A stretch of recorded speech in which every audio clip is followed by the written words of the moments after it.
Hi, I am Rayanne McDowell from the Public Relations Department of the C.W.S.A. and today we are in the Dalaway Mountains with students from the Intermediate High School, Vincent Grammar School and the St. Joseph's Convent Kingstown. Now basically we are here today with the students to show them where we get our water from. So we are making the hike up to the catchment for Dalaway and we'd like you to join us and come along for the hike. Let's go.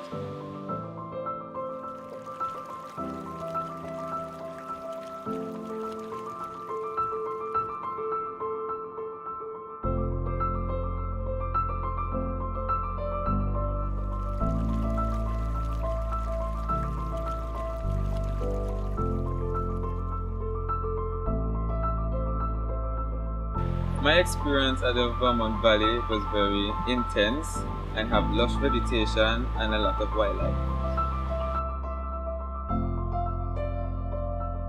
I would like to encourage our visitors to stop wasting water because it's a very expensive operation.